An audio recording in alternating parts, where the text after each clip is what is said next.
This video is sponsored by Ram Ram Group of Companies, co-sponsored by Nature House and Bhaiya Ji Silver Coated Ilachi। पकड़े तो वही लोग हैं जो लोग गाड़ियां तोड़ रहे थे, जो वहाँ पर हिंसा फैलाने की कोशिश कर रहे थे। मासूम बच्चों को उठा के जेल भेजा गया है, उसमें उन लोगों को भी जेल भेजा गया है जो लोग कहीं दिहाड़ी मजदूरी कर रहे थे। नीला गमछा तो वो लोग भी पहने हुए थे ना। नीला गमछा जो पहन लेगा उस आधार पे आप कार्रवाई करिए। आखिर जो गलत लोग हैं उन्हीं पर तो बुलडोजर चलेगा, अच्छे लोगों पर तो चलेगा नहीं। समाज के जो सबसे कमजोर लोग हैं, आदिवासी लोग हैं, दलित लोग हैं, उनके ऊपर बुलडोजर चल रहा है। दलित होना, मुसलमान होना, अपराधी होना हो गया है। कल को विधानसभा घेराव की भी तैयारी करेंगे। नमस्कार, आप देख रहे हैं खबर चौक और मैं हूं अमन सिंह वत्स आपके साथ। प्रयागराज के करछना में जिस तरीके से बवाल हुआ, उसके बाद एक बार फिर से सियासी माहौल गर्म होता नजर आ रहा है। लखनऊ में आज कई संगठन के लोग हैं जो इसका पुरजोर विरोध कर रहे हैं। इतने दिनों बाद क्यों? आखिर मामला तो कई दिनों पहले का है ना। देखिए, बात पिछले महीने की 29 तारीख को है, जब चंद्रशेखर रावण वहाँ जा रहे थे, एक चुने हुए सांसद, और उनको रोक करके एक दलित समाज के जो लोकतांत्रिक अधिकार हैं उस पर उसका हनन करने की कोशिश की गई। इसके खिलाफ जब वहाँ के लोग इकट्ठा होते हैं, न्याय की मांग के लिए अपनी आवाज़ उठाते हैं, तब वहाँ के लोगों के ऊपर सवर्ण जो दबंग सामंती लोग थे उन लोगों ने पत्थरबाजी करी, और उसके बाद पुलिस ने उन सबको संरक्षण देते हुए जो लोग न्यायप्रिय शांतिपूर्वक तरीके से अपनी आवाज़ उठा रहे थे उन लोगों के ऊपर कार्रवाई करते हुए, और खास करके चिन्हित करके दलित समाज के जो वंचित तबके के लोग हैं, जो गरीब भूमिहीन लोग हैं, उनके ऊपर कार्रवाई करके उनको जेल भेजने का काम करती है। हम लोगों ने उसके अगले 2-3 दिन बाद हम लोग जब जाँच रिपोर्ट के बतौर वहाँ पर पहुँचे तो वहाँ पर हमने जो हकीकत देखी वो एकदम शर्मसार करने वाली थी। मासूम बच्चों को उठा के जेल भेजा गया है, उसमें उन लोगों को भी जेल भेजा गया है जो लोग कहीं दिहाड़ी मजदूरी कर रहे थे, उन लोगों को भी जेल भेजा गया है जो कहीं किसी की डेथ उसमें क्रिया के बाद से कहीं से आ रहे थे। पकड़े तो वही लोग हैं जो लोग गाड़ियां तोड़ रहे थे, जो वहाँ पर हिंसा फैलाने की कोशिश कर रहे थे।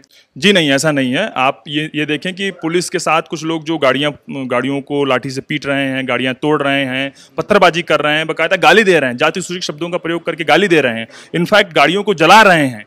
पुलिस ने उसमें से किसी को नहीं पकड़ा है, बल्कि जाति देख करके ये देर शाम देर रात पुलिस पहुंची है, जिसको पाई है, जहां से पाई है उसको उठा ले गई है, उठा करके जेल में डाल दी है। नीला गमछा तो वो लोग भी पहने हुए थे ना। पुलिस ने ये कहा कि ये लोग भीम आर्मी के लोग थे। नीला गमछा जो पहन लेगा उस आधार पे आप कार्रवाई करिएगा। जो वीडियो फुटेज में जो दिख रहा है, जो पुलिस के साथ लाठियां भाज रहे हैं जो लोग, वो लोग कहाँ हैं? हम तो सवाल ये पूछ रहे हैं ना, पुलिस इसका जवाब क्यों नहीं देती? पुलिस प्रशासन पीड़ितों को न्याय देने के बजाय जो लोग आवाज उठा रहे थे उनके साथ बदतमीजी करना, उनके साथ हाथापाई करना जैसी स्थिति में आ गए। उनकी पूरी मंशा है सरकार के इशारे पर कि इस 80 लोगों का जो उत्पीड़न हो रहा है, जो जाति देख करके जो दलित उत्पीड़न हो रहा है, जो योगी सरकार के सबका साथ सबका विकास के नारे की पोल खोल रहा है, इस पूरी घटना को दबाने की पूरी कोशिश है। हम लोगों ने डीएम साहब के यहाँ ज्ञापन दिया, आवाज उठाई, हमने कहा कि अगर कार्रवाई नहीं होगी तो हम इसके आगे आएंगे, और उसी के क्रम में हम लोग आप सबके बीच आए हैं और कल को विधानसभा घेराव की भी तैयारी करेंगे। आपको क्यों लगता है कि जानबूझकर इलाहाबाद के करछना में दलितों को ही फंसाया जा रहा है? देखिए, एक दलित व्यक्ति की हत्या एक ठाकुर बिरादरी के लोगों के द्वारा की जाती है, और मजदूरी के लिए ये हत्या होती है, और योगी आदित्यनाथ की पुलिस उसमें स्पष्ट रूप से उनको सवर्णों को बचाते हुए नजर आती है। चूंकि अपराधी योगी आदित्यनाथ प्रदेश के मुख्यमंत्री के सजाती हैं, इसलिए उनको किसी भी कीमत पे बचाना है। योगी सरकार का सिर्फ एकमात्र ये फंडा है, और जिसके कारण से चाहे बेगुनाहों को जेल में ठूसना पड़े, उनके ऊपर एनएसए लगाना पड़े, मासूम बच्चों को जेल में भेज देना पड़े, कानून की तार कर देना, उसकी धज्जियां उड़ा देनी पड़े, वो सब कुछ योगी सरकार के लिए मंजूर है, लेकिन वो अपने लोगों के ऊपर अपराधियों को संरक्षण देने में कहीं पीछे हटने वाली नहीं है। जिन लोगों को जेल भेजा गया है उनके रिहाई की मांग आप लोग कर रहे हैं। अगर नहीं रिहा किया गया, क्या तैयारी है आप लोगों की, क्या करेंगे? हम ये कह रहे हैं कि जिन बेगुनाहों को जेल भेजा गया है उनके ऊपर दर्ज सभी फर्जी मुकदमे वापस लिए जाएं, बिना शर्त उनको रिहा किया जाए, और इस तरह के तमाम जो दलितों के ऊपर जो उत्पीड़न बढ़ रहे हैं, जो बुलडोजर चलाने का काम हो रहा है, उस पर रोक लगाई जाए, और जो पीड़ित परिवार हैं जिनको सताया गया है सामंतों द्वारा, मौजूदा सरकार की पुलिस द्वारा, इसकी नीतियों के द्वारा, उनको मुआवजा दिया जाए, उनको सुरक्षित किया जाए, संरक्षित किया जाए, और दलित उत्पीड़न पर रोक लगाई जाए। चाचा, चर्चा हुई कि बुलडोजर चल रहा है दलितों पर। आखिर जो गलत लोग हैं उन्हीं पर तो बुलडोजर चलेगा, अच्छे लोगों पर तो चलेगा नहीं। सरकार का दावा तो यही है जो आप बोल रहे हैं, और सच्चाई ये है कि बुलडोजर समाज के जो सबसे कमज़ोर लोग हैं, आदिवासी लोग हैं, दलित लोग हैं, मुस्लिम लोग हैं जो 3-3, 4-4 पीढ़ियों से आबाद हैं, उनके ऊपर बुलडोज़र चल रहा है। वो मिर्ज़ापुर हो, सोनभद्र हो, बहराइच हो, पीलीभीत हो। हम आपको 1-2 नहीं सैकड़ों उदाहरण बताने के लिए तैयार हैं कि 4-4 पीढ़ी के लोग, 4-4 पीढ़ी से बसे हुए लोगों पर बुलडोज़र चलाया गया, उनकी बात नहीं सुनी गई और वो कह रहे हैं कि हमारे पास और कोई वैकल्पिक व्यवस्था नहीं है, बावजूद इसके ये किया गया। और हमने देखा कि लोगों को अदालत भी जाने का मौका नहीं मिला। बहराइच में हमारी टीम गई थी अफरोज़ आलम के नेतृत्व में। बहराइच हो, सिद्धार्थनगर हो, पीलीभीत हो, बुलडोज़र और नोटिस एक साथ जा रहा है। नोटिस पकड़ा रहे हैं, बुलडोज कर रहे हैं, तो सरकार कानून का उल्लंघन कर रही है। 1991 का कानून है पूजा स्थल अधिनियम, जिसमें 1947 के पहले की पूजा स्थल को एज इट इज़ बहाल करने की ही बात है, यथास्थिति रखने की बात है। तो सरकार भारत के जो संविधान है, डॉक्टर अंबेडकर साहब द्वारा जो बनाया हुआ संविधान है, उसको बुलडोज कर रही है। क्यों गलत करेगी भारतीय जनता पार्टी की सरकार? आखिर वो भी तो सरकार में बने रहना चाहती है ना। तो वो सरकार असल में मनुवादी सरकार है। इस संविधान से उसका कोई मतलब नहीं है।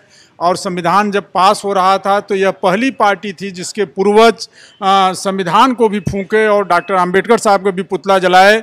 सरकार का इस संविधान से कोई लेना देना नहीं है। सरकार संविधान को जलाकर मनुवाद को लागू करना चाहती है। और यदि संविधान को जलाना है, मनुवाद को लाना है, तो सबसे पहले उसको दलितों, आदिवासियों की आवाज़ को कुचलना होगा, मुस्लिम समाज की आवाज़ को कुचलना होगा और इनकी आवाज़ को उठाने वालों को जेल भेजना होगा। इसी का परिणाम था कि हमारी पार्टी की राज्य कमेटी के सदस्य वहाँ 2 लोग थे, मनीष जी और सुनील जी, और जो अपने अपने संगठन ISRY के नेतृत्व कर रहे थे, इनके साथ बेरहमी से पेश आई। बात कर सकती थी सरकार कि भाई आप लोगों का प्रदर्शन किस मांगों को लेकर है, आप विचार कीजिए न कीजिए, लेकिन हमारी मांग पत्र लेने के बजाय आप एकदम लाठी डंडे की कार्रवाई कर रहे हैं। या किस उपद्रव हुआ तभी तो पुलिस ने लाठीचार्ज किया? नहीं, आप देख लें, पूरा फुटेज देख लें। वहाँ तमाम पत्रकार लोग थे, शांतिपूर्ण तरीके से DM से बात करने जा रहे थे और नोटिस दे के जा रहे थे, और आप बातचीत कराने के बजाय आप जो है उनके साथ हाथापाई कर रहे हैं, उनको अपमानित कर रहे हैं। आप कह रहे हैं करछना में जो बवाल हुआ, आपके लोग जो थे वो DM को ज्ञापन देने के लिए उनसे बातचीत करने के लिए जा रहे थे, तो यहाँ उपद्रव की शुरुआत किसकी तरफ से होती है? यह तो उपद्रव था ही नहीं। सरकार को सूचना थी कि हम लोग जो है प्रदेश व्यापी हमारा प्रतिवाद है 22 जुलाई को, और हम लोकतांत्रिक तरीके से, शांतिपूर्ण तरीके से आपको एक मांग पत्र देंगे। हमारे जुलूस को रोक के हमारे नेताओं को जो है अपमानित करने की कोशिश है सरकार की तरफ से। तो आप एकदम स्पष्ट है, इस पर तो कोई बात नहीं है। भीम आर्मी के लोग भी बहुत बड़ी संख्या में वहां थे, उनको भी चंद्रशेखर जी कह रहे हैं कि हमारे लोगों को भी फंसाया गया है। तो आप लोगों को अलग से मैदान में क्यों आना पड़ रहा है? आखिर तमाम पार्टियां तो हैं उनकी लड़ने के लिए, उनके लिए। आप देखिए, अगर तो 12 अप्रैल की घटना हो जो इसौटा में घटी और 29 जून को जो भडौरा में घटी, उसके बाद आप देखिए इतने बड़े 80 नौजवान जेल में है और 550 नौजवानों के ऊपर अज्ञात FIR है।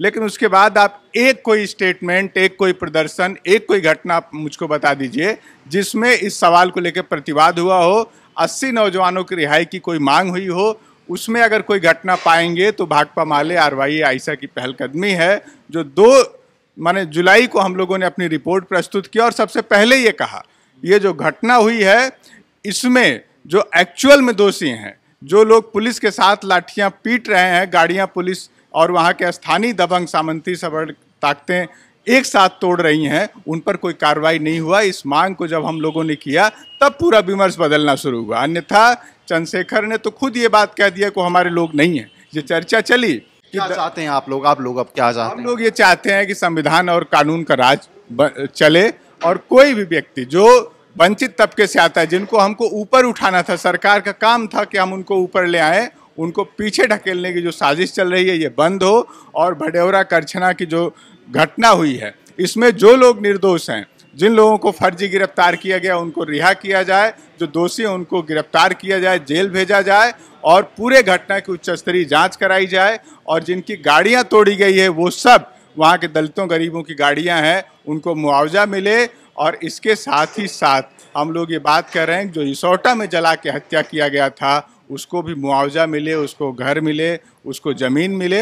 और पूरे प्रदेश में बात हो रही है। हम तो देख रहे हैं कि नरेश पासी को चोरी के आरोप में पीट पीट के मार डाला गया इस कोशिश में। हम तो पूरे प्रदेश में देख रहे हैं, रोज घटनाएं अखबार में भरी पड़ी हैं, मिर्जापुर से लेके कौशाम्बी से लेके हर एक जगह पे। तो हम ये देख रहे हैं कि आज दलित होना, मुसलमान होना, अपराधी होना हो गया है। तो ये तमाम संगठन के लोग थे जो लखनऊ में आज प्रेस कॉन्फ्रेंस कर रहे थे। इनकी मांग है कि जिस तरीके से प्रयागराज के करछना में दलितों को, निर्दोष लोगों को जेल भेजा गया है, उनको छोड़ा जाए और जो दोषी हैं वास्तव में उन्हें जेल भेजा जाए, नहीं तो ये लोग आगे विधानसभा घेराव की तैयारी कर रहे हैं। फिलहाल इस बातचीत में इतना ही। देखते रहिए खबर चौक। शुक्रिया। New public inter college Lucknow, admission open. For more information call 0522 282232 और 7755 089585।